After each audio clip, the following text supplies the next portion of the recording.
Dumelang Sanbonani and welcome to another exciting day of the international, or should I say Ungasali International Storytelling Festival right here at Freedom Park. And today it's day number 3. I'm excited. My name is Theo Chaka and I'll be your host for today under the theme, telling our stories through challenging times, especially COVID-19. COVID-19 has been crazy. I mean, everyone has been talking about it, but we are still able to tell our stories. So today is day number 3. And as promised, we have 2 international storytellers. But we don't only have those people, we have other people as well on the list. I'm talking about Grace, number 1, my favorite. I'm dying to see Grace, all the way from Kenya. I mean, Grace is just what you want to see. We have Rebecca from Spain. I want to learn something from Spain as well. So it's going to be looking amazing. We also have Tomani, who's going to be coming in as well. And lastly, and most importantly, we have the one and only Lebu Situka. So, Situka is like one person that I've heard a lot about, but today I cannot wait to see him do the Moses. So continue to stream us live, tell your friends about us, go to Facebook, Instagram, Twitter, wherever you can go, and share the link and tell the people that we are doing things live and online right here. This is, by the way, ladies and gentlemen, the Ungasali International Storytelling Festival. I am Theo Chaka, the host. Welcome to day number 3.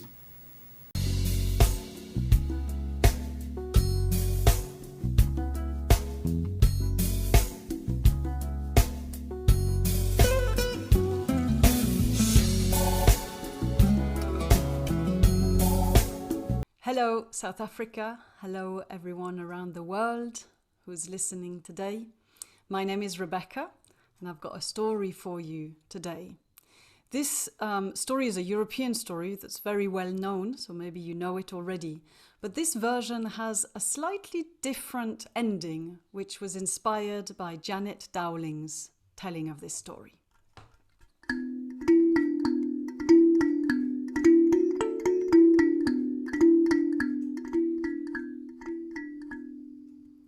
Once, there was a young man who always wondered, why, oh, why have I no luck? Why, oh, why have I no luck? And it was true that it seemed that whatever he tried failed. He had a bicycle, and every time he took it out, it got a puncture. He tried a vegetable garden, and he was the only person in his whole entire village who had big fat slugs that ate all of his cabbages. At some point, he decided to open a hat shop, and that same week, hats went out of fashion. No one wore fat hats anymore. And one day, he was saying once again, why, oh, why have I no luck? Why, oh, why have I no luck? And one of his friends said, oh, enough. Go and see the wise old woman and ask her, and she might give you some answers. The wise old woman, asked the young man. Yes, said the friend, you walk straight till the end of the world, and there she'll be, and she can answer any question you like. So our young man, he set off. He walked, and he walked, and he walked. He walked for some days, he walked for some weeks, and he walked for some months. And one day, he got to a wide river. And on that river, there was a boat and a boatman who took people across the river. The young man, he jumped into the boat, and the boatman started rowing him across the river. And the boatman, he asked him, where are you going? And our young man, he said, I'm going to see the wise old woman at the end of the world to ask her why, oh why, I have no luck. Apparently she can answer any question. And the boatman, he said, interesting. While you're there, could you ask her why I can't seem to leave this job? I hate this job. I hate rowing. I hate these oars. I hate this boat. I hate the river. But why can't I leave this job then? Why am I still here rowing people back and forth day after day? I shall ask her, said the young man. And when they had reached the other side of the river, he got out of the boat and he carried on his way. He walked, and he walked, and he walked. He walked for some days, he walked for some weeks, he walked for some months. And one day, he was walking through a forest on the path, and there, amongst all these big, leafy, strong trees, was one little, scrawny tree without any leaves. It was leaning over, its roots were half out of the ground, And our young man, he touched it and he said, "Oh, poor you." And the tree spoke back and said, "Yeah, man, where are you going?" And the man, he said, "Oh, I'm going to see the wise old woman at the end of the world to ask her why, oh, why I have no luck." And the tree said, "Oh, while you're there, please ask her, why am I not growing like my brothers and sisters in this forest? Why do I have no leaves? Why am I so weakly?" And so the young man said, "I shall ask her." And he carried on his way. You can say it with me. He walked and he walked and he walked. He walked for some days and he walked for some weeks and he walked for some months. And one day he arrived at a beautiful valley, lush and green. There were orchards, all kinds of fruit trees. There were flowers everywhere. There were animals running around. And all of those vegetables that he had tried to grow back home, they were just growing wild. No slugs eating them here. He carried on down the path, and there, at the bottom of the valley, he reached a cottage, a beautiful little cottage. And out of that cottage came the most beautiful woman. She had long, curly, ginger hair down to her hips. She had freckles, and she shone like the sun. And she said, "Hey, stranger, come and sit and have a tea with me." So they sat there on the little bench in the garden, and they chattered. And she said, "Where are you going?" He said, "Well, I'm going to see the wise old lady to ask her why, oh, why I have no luck." And she said, "Oh, while you're there, could you ask her, why is it that while I have everything that I could wish for, I feel this sadness deep in my heart?" And the young man, he thought, it's true. She shines like the sun, but in her eyes there's a tinge of sadness, like the moonlight. And he said, "I'll ask her. Don't worry." And off he went. He carried on his way, and he walked, and he walked, and he walked. He walked for some days, he walked for some weeks, and he walked for some months. And he reached the end of the world. He turned the corner, and there was the old woman, sitting on a stool. And she was having tea and biscuits. And she invited him to join her. And she asked him what had brought him there. And he asked her about that young woman who shone like the sun, but with the sad moonlit eyes. And she told him what to tell her. He told her about the tree who wouldn't grow, and the wise old woman told him what to tell the tree. He told her about the boatman, and she told him what to tell the boatman who couldn't leave his job. And then he asked about himself. Why, oh why, have I no luck? And the old wise woman, she said, "You do, though. You have as much as anyone else. All you have to do is keep your eyes wide open. Be attentive. And when you see it, your luck, grab it with both hands, no hesitation."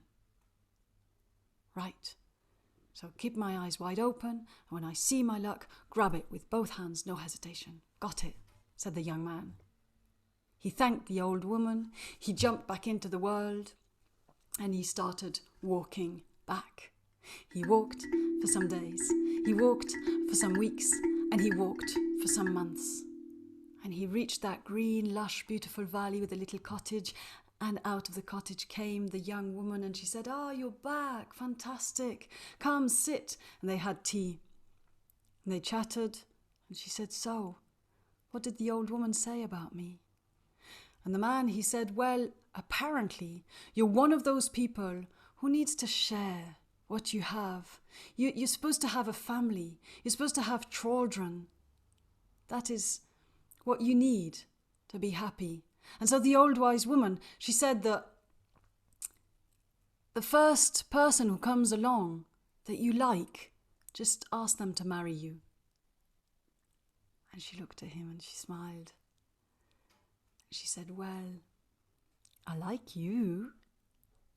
And he said, "Oh, do you? Yes, she said. Will you marry me? And he said, well, I would, but you know what she said about me is that I have to keep my eyes open, and when I see my luck, grab it with both hands, no hesitation, so I don't really have the time to stop and marry you. I'm sorry. Ask the next person. And off he went. He walked, and he walked, and he walked. He walked for some days, he walked for some weeks, he walked for some months. And one day, he came back to that forest, and he found that scrawny little tree leaning over the path. And the tree said, man, you're back. What did the old woman say about me? And he said, well, apparently, you've got a treasure buried just under your roots, so you can't get the nutrients, and that's why you're not growing. And all you have to do is ask the first person who comes by to dig up the treasure, and you shall grow strong and leafy like your brothers and sisters. Isn't that good news? Said the young man. Yes, said the tree. Oh, please dig up the treasure for me. And the young man, he said, me?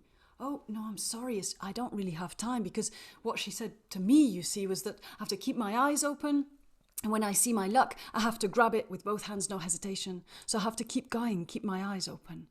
And he carried on his way. He walked, and he walked, and he walked. He walked for some days, he walked for some weeks, and he walked for some months. And he came back to that wide river. The boatman, he was sitting in his boat, bored, waiting for his next customer.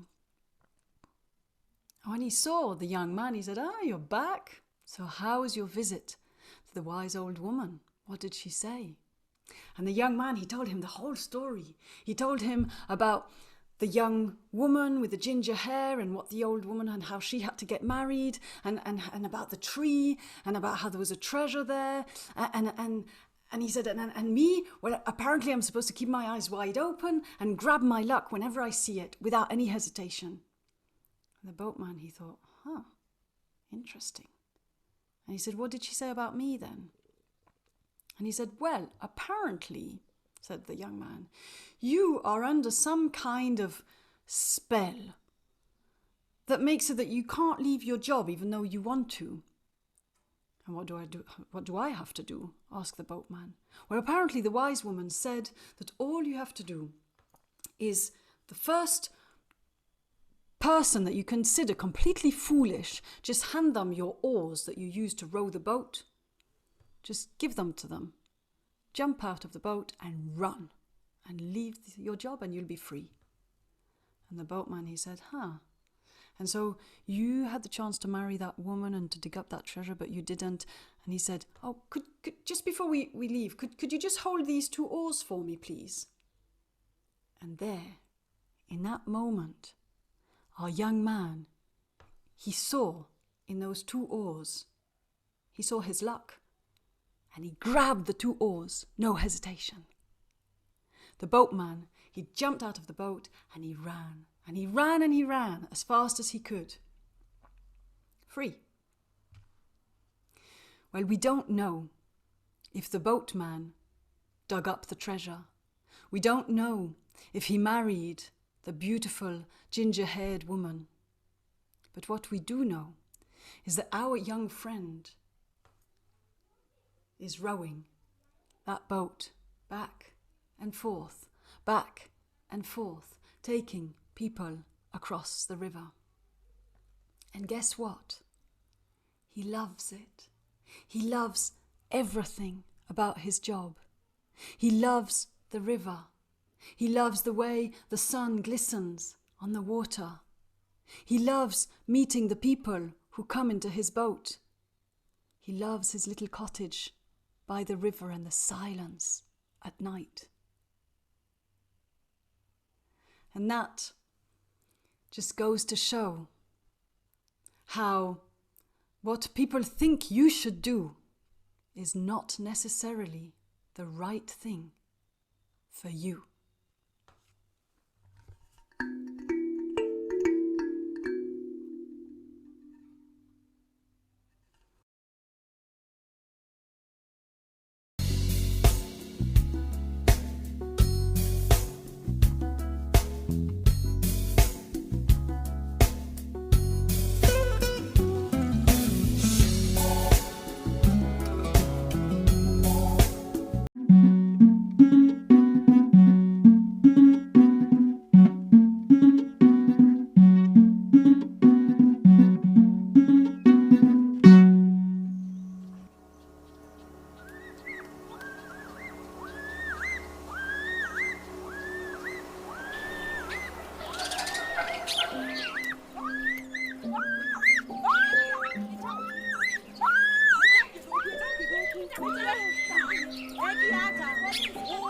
What shall we do?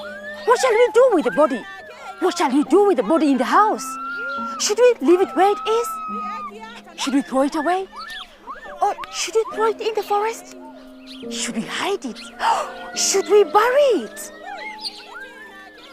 The people stood outside, murmuring among themselves. Well, they all knew that dead bodies were taken and thrown in the forest. So why were they just standing there, murmuring? Why were they hesitating? Why could they not come up to a mutual agreement? And whose body was in the hut either way? The body inside the small hut belonged to a woman called Syokimau. Syokimau was born in Iveti Hills, which is near present-day Machakos town.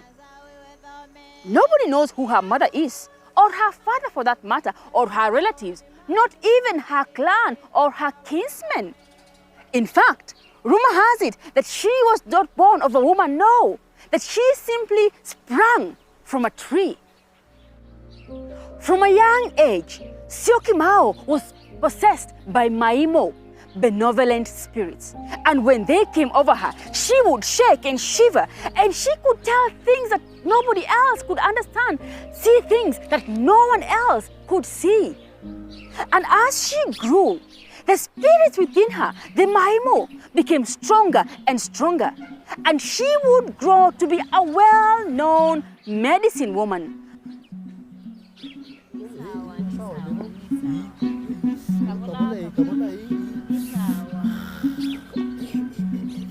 Well respected, not just by her community, but even beyond.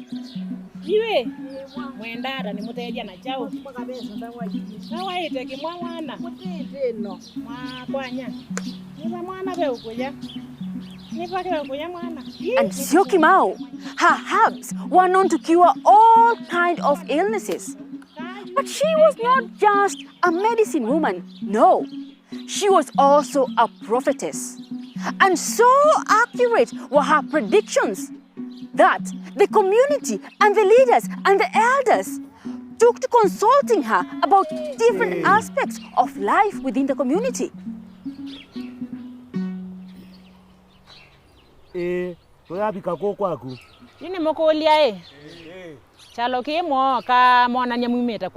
For example, Syokimau could foretell how a war was going to be, whether they were going to win or not. And before any war happened, Syokimau would talk to the elders, and the elders would bring the warriors to the Idembo, to an evergreen tree that acted as a shrine. And there, Syokimau would offer a sacrifice and prayers to the ancestors. And then she would bless the bows, she would bless the arrows, she would bless each and every warrior in turn. And this would ensure success wherever they went.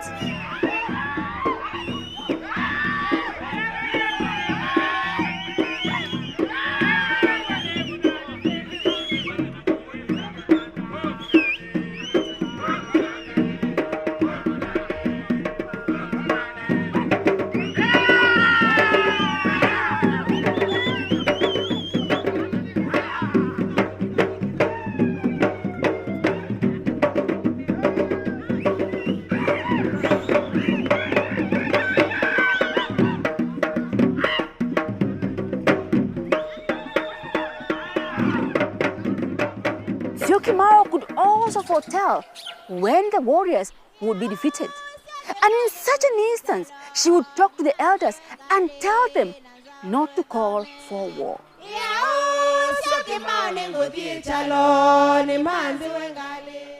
One day, as Syokimau was sitting on her maumbo, her three-legged stool, and people were all around her. Oh, they loved listening to Syokimau tell her stories, and they were sharing a meal of mudokoi.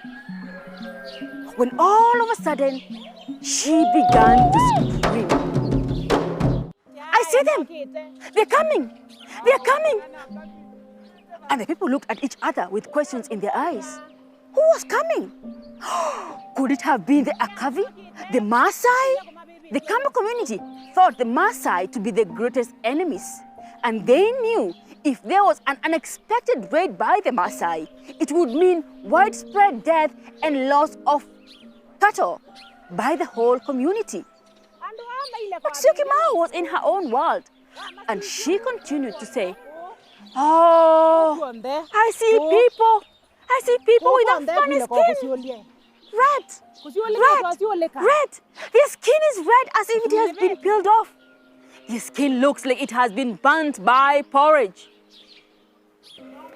The people were even now more scared. "Who are these people? Who are they?" they asked with loud voices. And Syokimau continued, "Oh, these people, they are worse than your worst enemies. Oh, they will steal your land and they will steal your wealth. They will force you to work in their plantations. They will destroy your shrines and they will force you to worship their gods. They will oppress you with your own people, yes. They will divide you and they will rule you. They will beat you mercilessly. They will even kill you." And then, just as suddenly as she had begun talking, Syokimau was silent, and she soon fell into a deep sleep, leaving the people with more questions than answers.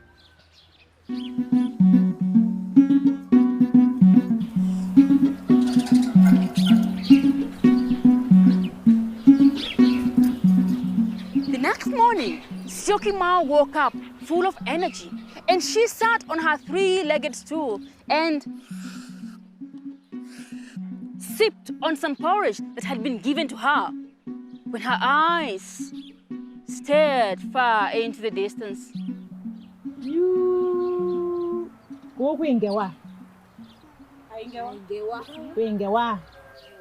"Listen," she said, "listen, and I will tell you. Oh, those people will be friends of fire. And they will have fire. They'll have fire in their pockets. They'll have fire in their mouth.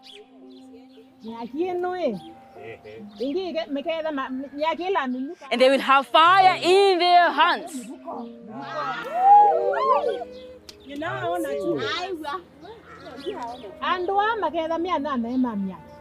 "Oh, they will travel on smoking cows."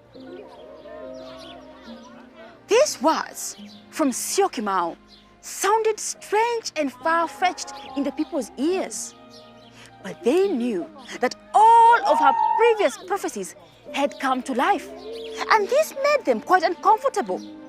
And even as they went along on their day-to-day activities, the unease and the fear of the unknown became stronger and stronger every day. A week later, Syokimau became possessed again. She began shaking feverishly. "I see a snake! The snake! There is a snake!" she said, and the people began running away from the hut, thinking there was a snake inside there. But even as they ran, Syokimau's shrill voice followed them on their heels. "Oh, the snake! The snake is coming! It is a long snake. It goes from water to water. The snake's mouth spits fire. The snake's mouth spits smoke. Its mouth eats people from one side and vomits them from the other." Syokimau explains.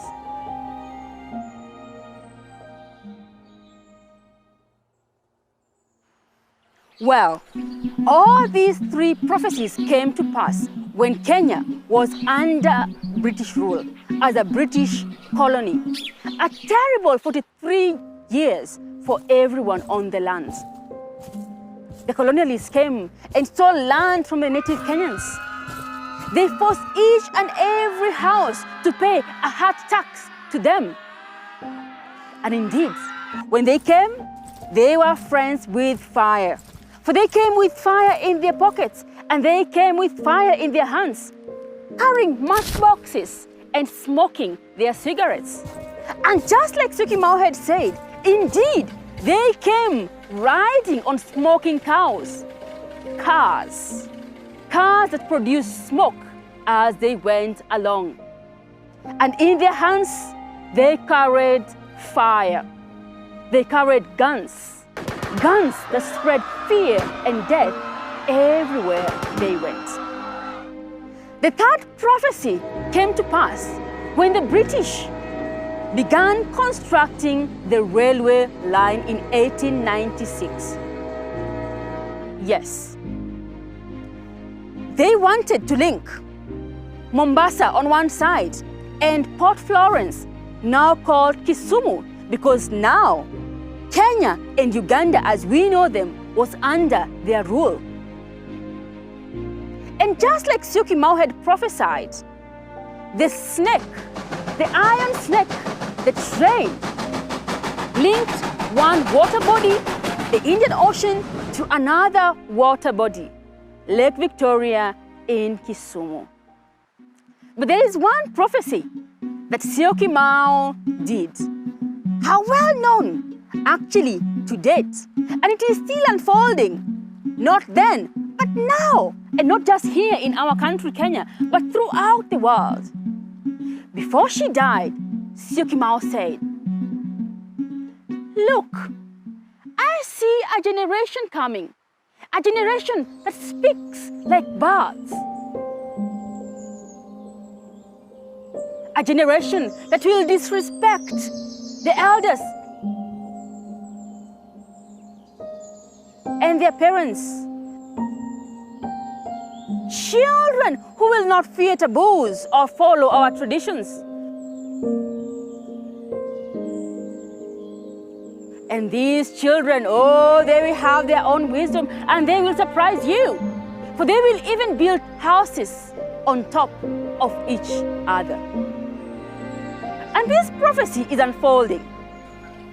And we can see it clearly as it happens. I mean, how many times have our elders complained that the young people are disrespectful, yeah? And that they do not fear taboos, and that they are breaking traditions all over. And indeed, the skyscrapers and the storied apartments coming all over are the evidence that Syokimau was talking about. Houses built on top of each other.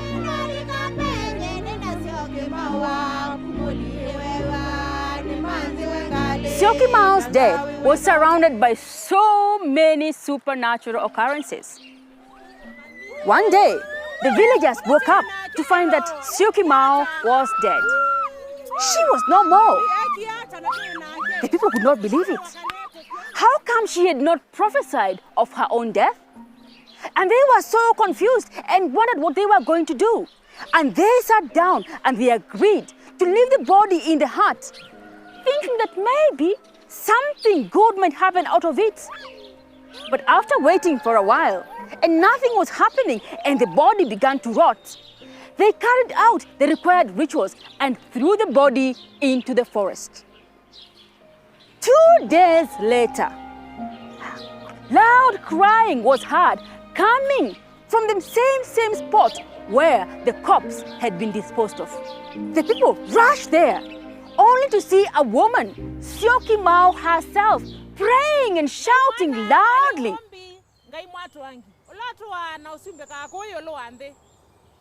Oh, of course they were really scared, and they watched from a distance. When Syokimau saw them and saw the fear in their eyes, she turned to them and said, "It is me. I am not dead. I am alive." Some say that Syokimau died and came back to life not once, but 2 different times.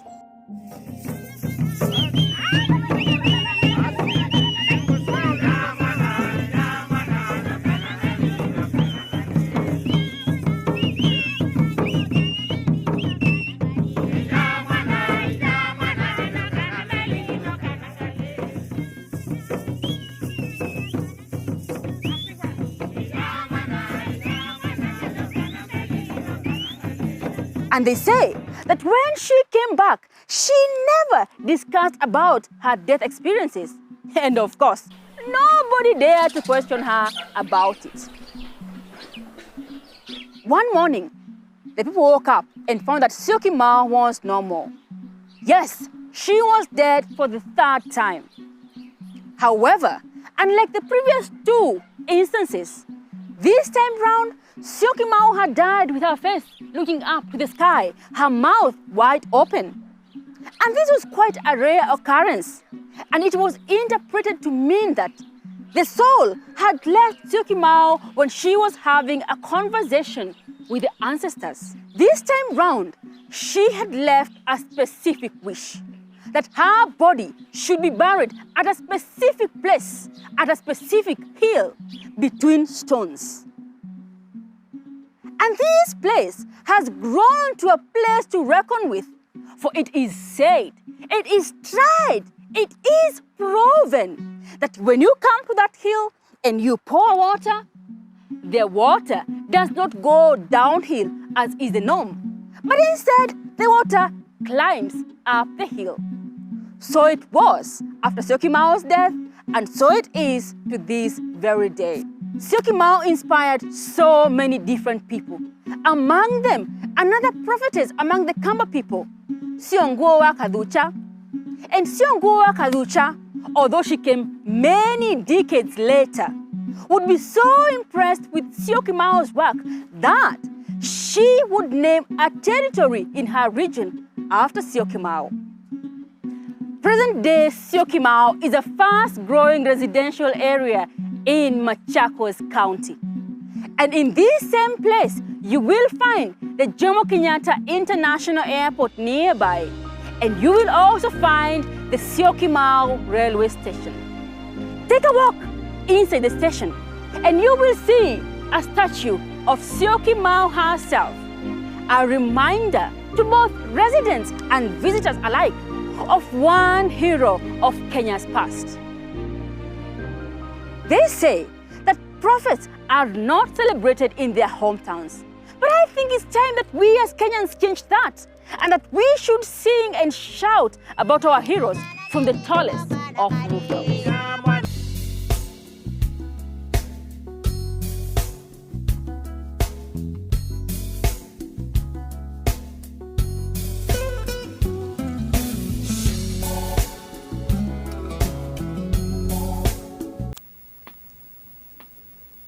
Nda, dzina langa ndipfi Thomani, chifani changa ndi Kwinda.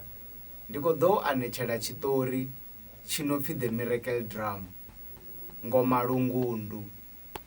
Hetshi tshiṱori ndo tshi tumbula kha bugu yo no pfi Zwiḽa kale, yo ṅwalwaho nga NC Ranganga. Kale, kha lushaka lwa Vhavenḓa, ho vha hu na iṅwe ngoma i tshi pfi ngoma lungundu, hafhu ya dovha ya tou pfi muṱulagole. Ngoma lungundu yo vha i tshi ḓivhelwa madembe khathihi na manditi na zwimangadzo zwinzhi. Heyi ngoma yo vha i tshi enda na Vhavenḓa hoṱhe he vha vha vha tshi ya. Yo vha i tshi thusa Vhavenḓa hoṱhe he vha vha vha hone. Hafhu heyi ngoma yo vha i sa farwi nga nnyi na nnyi, i sa lidzwi nga nnyi na nnyi. Yo vha i ngoma ino tou lidzwa nga ene Tshifhe we a vha a tshi tou pfi Dzomo ḽa Dzimu, zwi tshi tou amba uri ene ano ambela Mudzimu, the voice of God, kana vhone muṋe khosi ṅwali. Ho vhuya ha swika na tshifhinga tshe ngoma lungundu ya tou duma ya ita bvumo ḽihulu nga u kunda maswina. Afha si we Vhavenḓa vha vha vha tshi kha dzinndwa, yone ya dzhenelela i tshi netisa maswina. Maswina a ḓo neta, Vhavenḓa vha kona hafhu u kunda. Fhedziha ngoma lungundu yo vha i tshi tou dovha ya tou pfi ngoma ya vhadzimu, kana ha tou pfi ngoma ya ṅwali. Ngauri hoyu ṅwali vhathu vho vhuya vha tou murenda lwe vha vhuya vha tou ri ndi ene mudzimu khavho. Vhe vha vha tshi tou murenda na nga madzina oṱhe, vha tshi ḓi ri mutumbuka vhathu, vhaṅwe vha ḓi ri Raluvhimba ṅwali.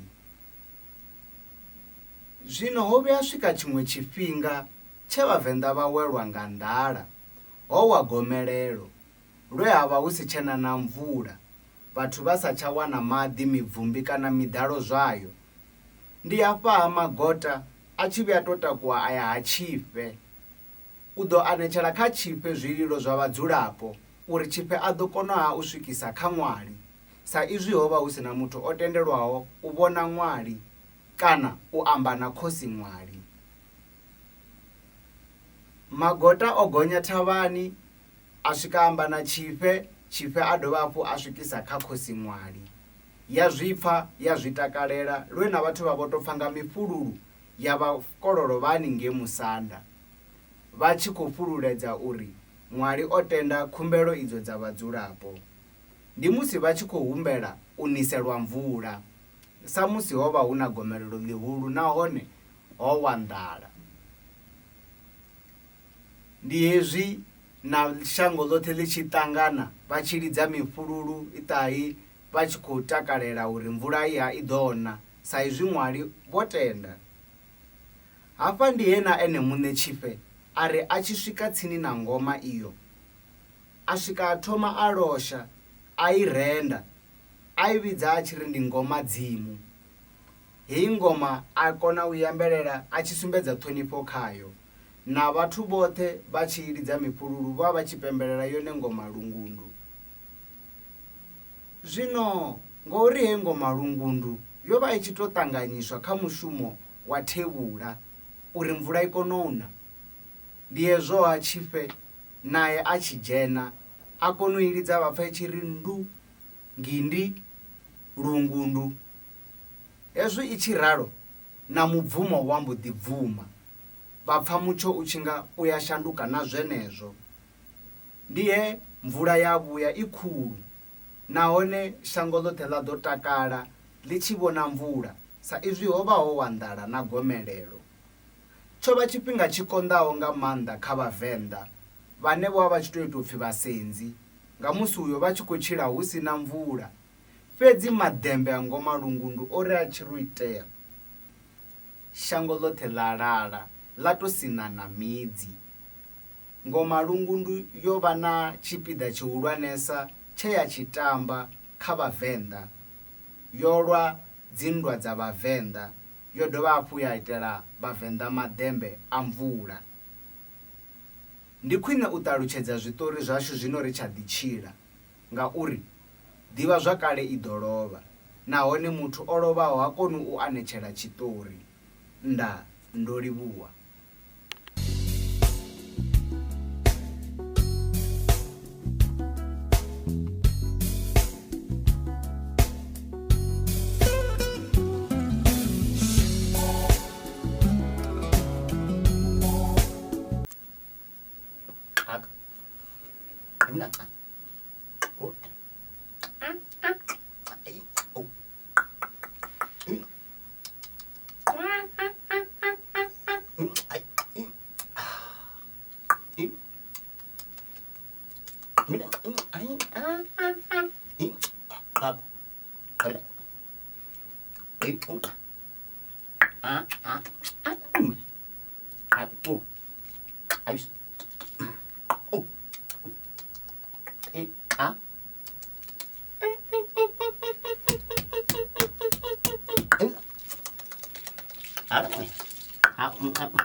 Oka peke. Ai. Ako. Kaka. Ibe.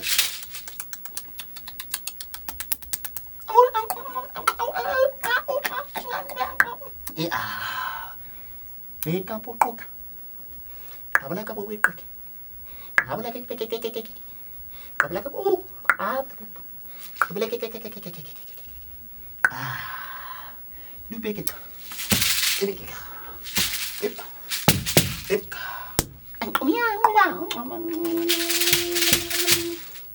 Por tu peke. Ibe ke. Itu ke. Kaka. Oka biar. Amo.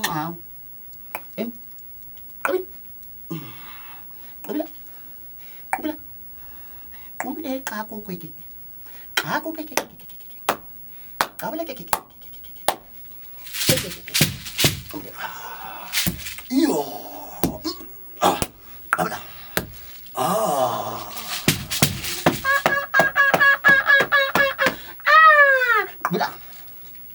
Kabla. Aku balik. Habla con caca. Y yo coco que caca. Amo a lo casi ocupo caca. Amo caco que caca. Habla caca. Habla caca. Mira que. Habla caca. Que hubo soco con capa. Amo no mo la que ya. Ula coco. Ay amo.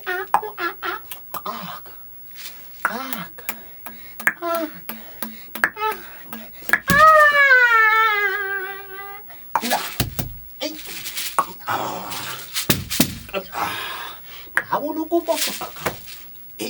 Inamu nga kay ko. Alam nga kikiking mo. Amulo mo nga.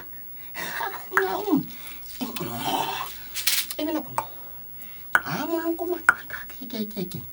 Akakakakak. Akin men ako baka. Akin lang nga. Ingangakak. Anong gag. Ako peke kaka. Ake peke kaka. Yun ako kuki. Teka. Aple ke beka.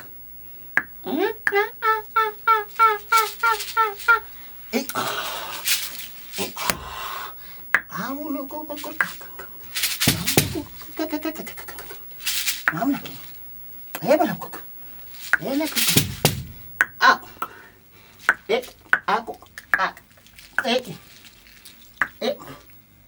Amulo ko ako keke. Amula. Aku kita.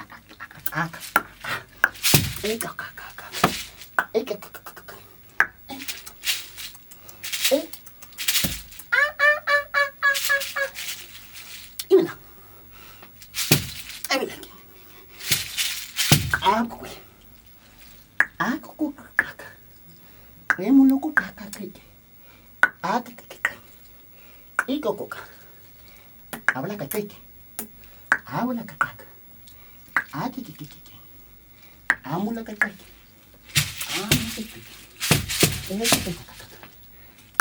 Keke mo koko. Asa. Imala koko kaka mo koko. Eba koko. Habla ka keke koko. Habla ka keke. Amula ka koko. Amula ka. Amula ka. Keke po koko. Asa.